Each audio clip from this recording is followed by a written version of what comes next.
to do one of these fun little car driving video things since everyone's always doing these, but just turned my vehicle into a mobile university kind of about a year or so ago, and one of the things I've been doing is listening to a lot of basically strength training, athletic training books, as well as personal development. But recently I've come across a couple of Dan John books that really kind of made everything click for me. It's something I've always known but haven't really been able to put into words. And the biggest thing that I've noticed over the years of fitness and martial arts training that I've been doing is you need to make sure that you have some very clear goals set out. In fact, Dan John's book, Intervention, that I've been listening to, the first thing he asks is, what is your goal? And his thing is, be careful with the point that or the goal that you pick, because if you tell him, he'll believe you. And if you're going to have someone come put a program together for you, let's say for building strength, you better not show up hungover the next morning to start the program. That being said, a lot of it is based off correctives and movement work, and it's not just, okay, I'm going to go kill myself for an hour and a half, and this workout needs to feel like Armageddon every day, and that's how I'm going to get my results. Within 2 weeks, you're going to wind up injured. That's the big CrossFit thing that's kind of swept around, and everyone winds up with things like rhabdomyolysis, which is a issue you can have from literally rupturing the muscles, and one of the proteins from your muscles will get into your bloodstream, and you'll be winding up on kidney dialysis. It doesn't sound like a fun time. So the goal should always be this, plain and simple. Most of us are in what Dan John calls quadrant 3. Quadrant 3 is someone that should be focused mainly on hypertrophy or muscle building. Should also be very conscious of longevity of training. Not, I'm going to do this for 6 months to focus on my biceps or my chest and forget about the health of my shoulder or the health of the rest of my body and being able to continue to perform this task. But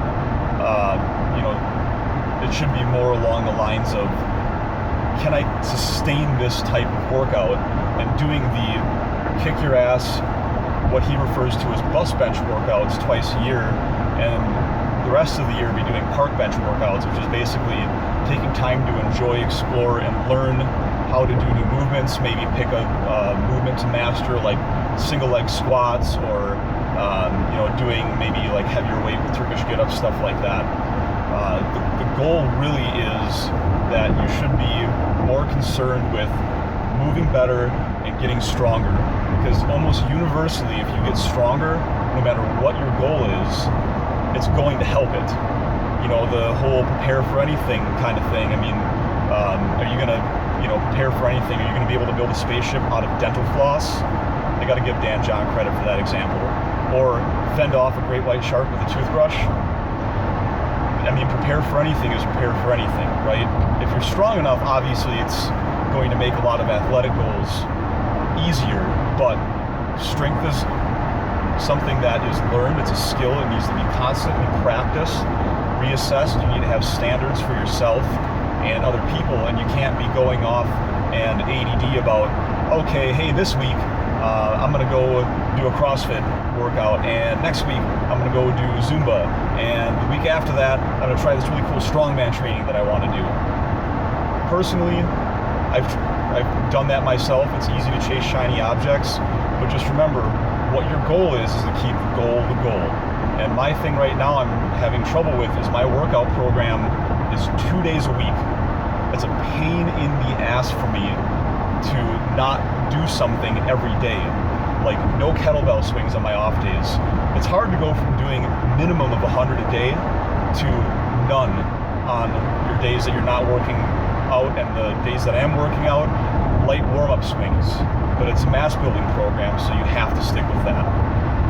It's not an easy thing to stick with something that's somewhat boring, but this is my goal. This is my bus bench workout program I'm sticking with for 6 weeks, And then I'm going to go back to doing a little bit of everything and trying to improve on this and trying to improve on that, and kind of just in general, just to keep moving and keep going. So before I ramble on too much, if you want more information on this, a couple very good books I would recommend for weight loss is Fat Loss Happens on Monday by Dan John and Josh Hillis, Intervention by Dan John, and probably my favorite one that I've recommended to a lot of the people that train with me is it's called Simple and Sinister by Pavel Tsatsouline, which I can't ever remember how to spell. I could probably type it into a keyboard, but that's where it ends when my autocorrect is not there to help me out. Simple and Sinister is probably the ultimate park bench workout. It's basically 100 kettlebell swings followed by 10 Turkish get-ups every day.